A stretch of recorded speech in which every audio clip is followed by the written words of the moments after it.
Nahanap ko na ang cushion na natural nagbo-blend sa ating skin. Pag linagay mo, natural lang siya. Hindi siya pansinan na, ay, naglagay ka ng foundation.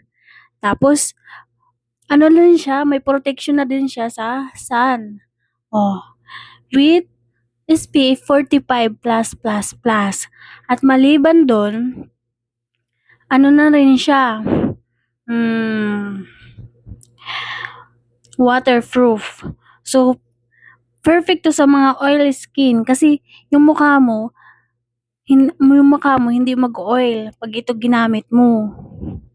Oo, kung ayaw mo maniwala, huwag ka maniwala. Pero totoo to kasi trinay ko na. Kung gusto niyo makita, ipapakita ko rin sa inyo. Ito. Diba ko? Para pa.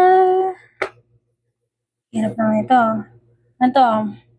Number 2. Cushion number 2. Natural soft beige. Ang expiration niya ay 27.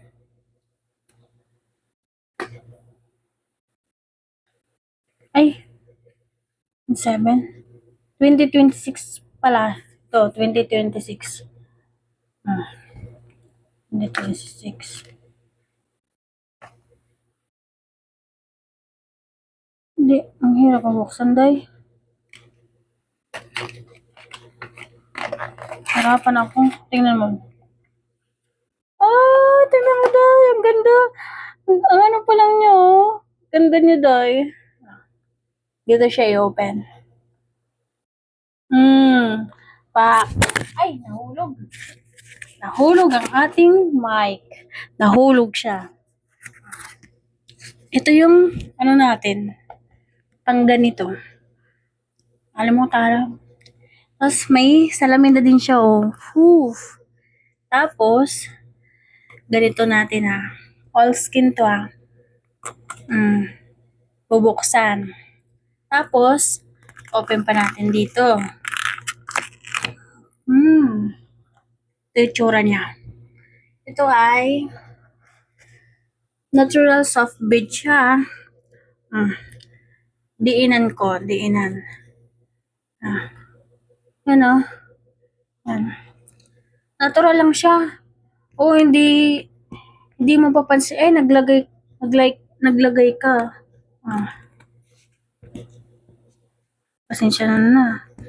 I'm not an expert.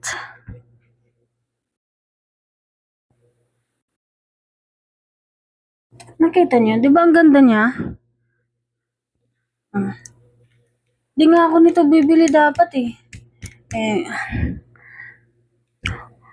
Ang ganda niya.